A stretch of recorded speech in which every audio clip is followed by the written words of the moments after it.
परम रम्य गिरिबरु कैलासो।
सदा जहाँ शिव उमा निवासु।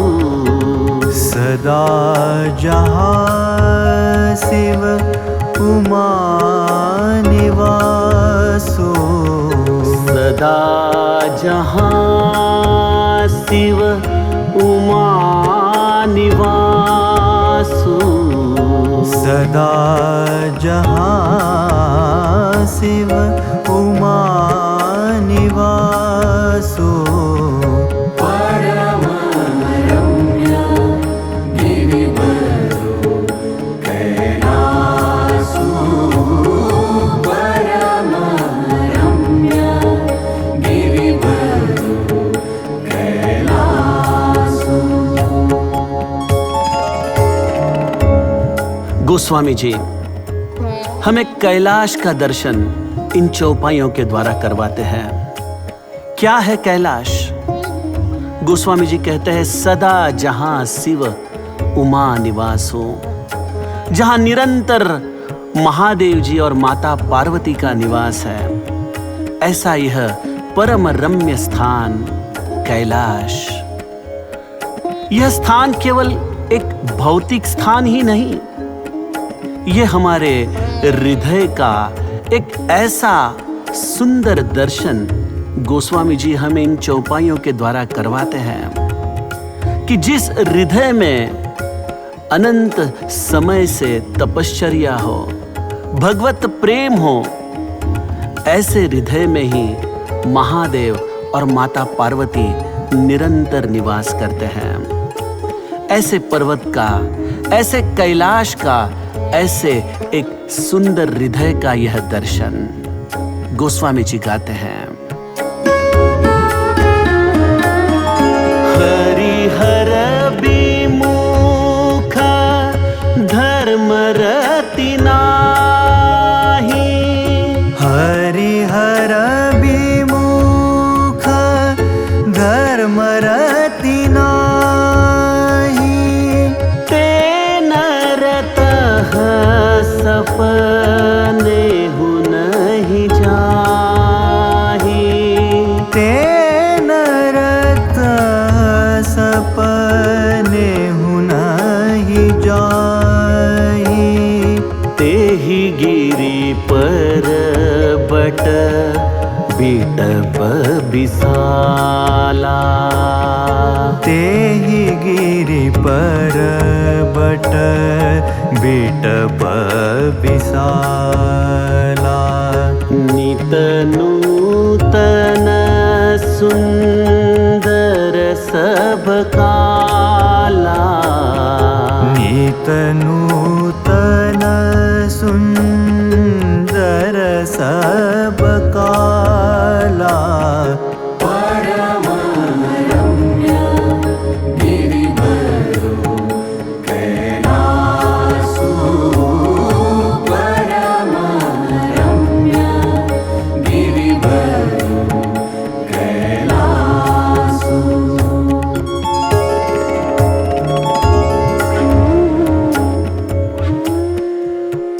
गोस्वामी जी कहते हैं, इस कैलाश पर सिद्ध तपोधन जोगी जन सुर किन्नर मुनि वृंद बसहि तहां सुख रुति सकल।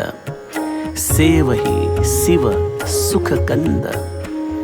अनंत जन्मों की तपश्चर्या हो, परम शुद्ध हो चित्त की अवस्था, तब जाके महादेव और माता पार्वती के चरणों में निवास करने का सद्भाग्य एक जीव को प्राप्त हो सकता है। ऐसे कैलाश पर गोस्वामी जी कहते हैं कि एक सुंदर घना वटवृक्ष है।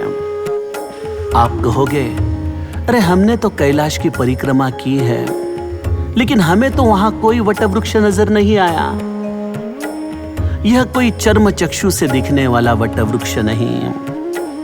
महादेव जी इस वटवृक्ष के आधार से हमें जीवन का एक बहुत ही महत्वपूर्ण सत्य बता रहे हैं।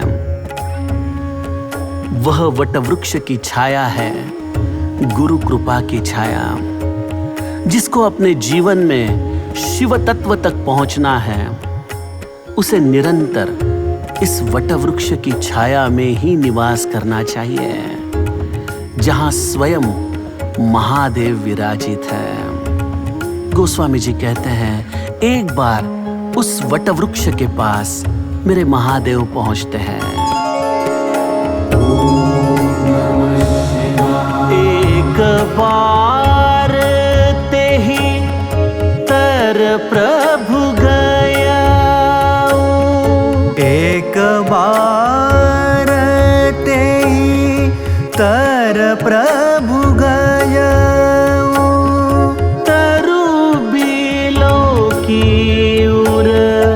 अति सुख भयउ। तरु बिलो के उर अति सुख भयउ। निज कर डासी नागरी पुछाला। निज कर डासी नागरी पुछाला। बैठे सहज ही शंभु कृपाला। बैठे सहज ही शंभु कृपाला। परम रम्य गिरिवरो कैलासो। परम रम्य गिरिवरो कैलासो।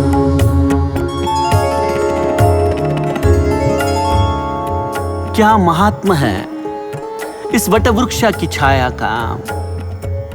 गोस्वामी जी कहते हैं, त्रिविध समीर सुशीतली छाया। शिव विश्राम बिटप श्रुति गाया।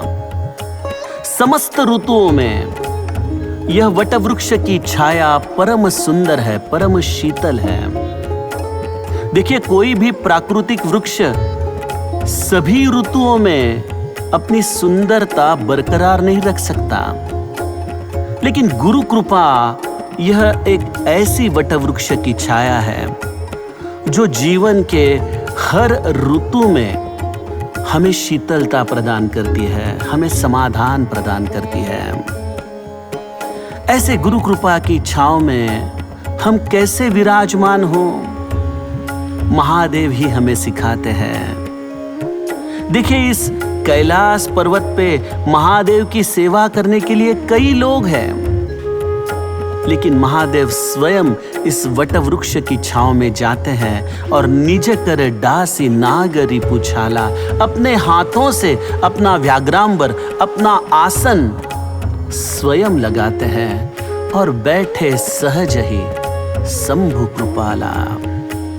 दो चीजें गोस्वामी जी हमें बताते हैं। अगर गुरु कृपा का निरंतर हमें अनुभव करना है तो हमें जीवन में निरपेक्ष बनना होगा। जब तक हम इस दुनिया की वस्तुओं से सुख मिलाने की कोशिश करेंगे, जब तक हम हमारा सुख अन्य वस्तुओं पर निर्भर करेंगे, शायद हमें गुरु कृपा की शीतलता का एहसास ना हो। लेकिन जिसने अपना आसन स्वयं रखा, जो बिल्कुल निरपेक्ष हो गया और जिसे अब गुरु कृपा से और अन्य कुछ नहीं चाहिए, बस वो सहज हो गया, बैठे सहज ही शंभु कृपाला। ऐसे सहजता में जो अपने जीवन में स्थिर हो जाए, समझ लेना उसका हृदय ही कैलाश है और उसका जीवन यही इस वटवृक्ष की छाया में निरंतर सहज अवस्था का अनुभव कर रहा है। ऐसे मेरे महादेव इस वटवृक्ष की छांव में बैठे हैं और उन्हें कौन देख रहा है? गोस्वामी जी कहते हैं,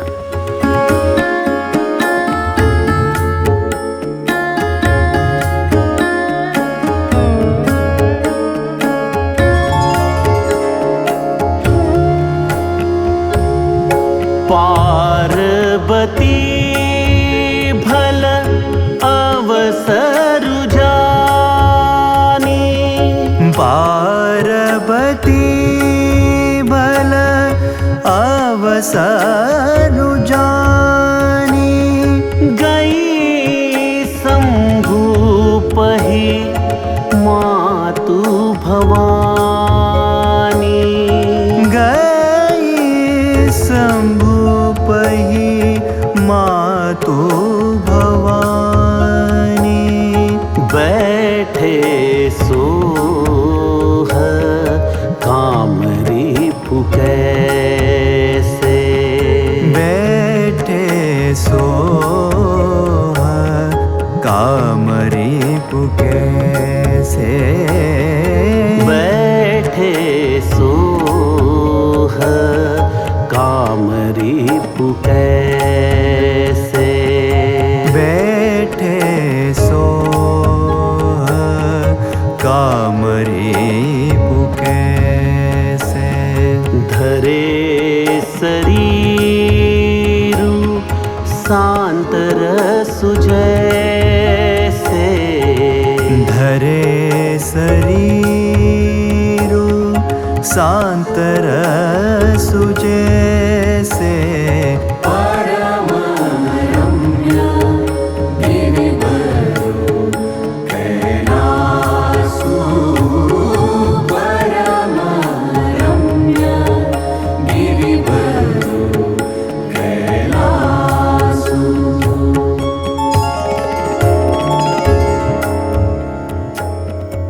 सज्जन हो, यह केवल महादेव और माता पार्वती का ही चरित्र नहीं, यह एक तत्व विचार है।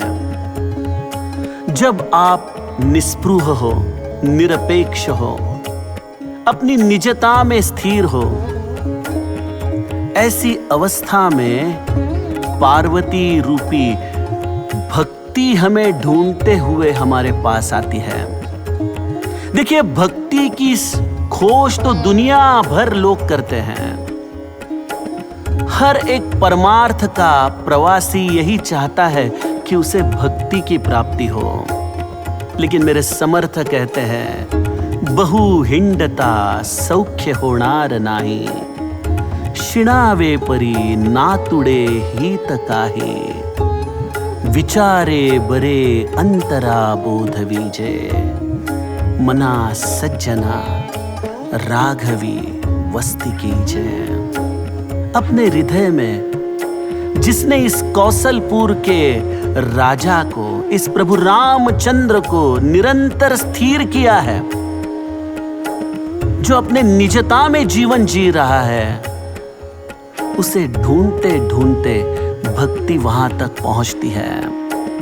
और भक्ति किसके पास स्थिर होती है? जब भक्ति अपने दृष्टि से देखे बैठे सोह काम रिपु कैसे, जिसने अपने समस्त इच्छाओं को समाप्त कर दिया है, जिसे अब केवल उस परमात्मा की चाह है, वही है काम रिपु। और उस व्यक्ति का एक ही चिन्ह है कि प्रत्यक्ष शांत रस जब देह धारण करके बैठता है तो उसका नाम है शिव, उसका नाम है महादेव।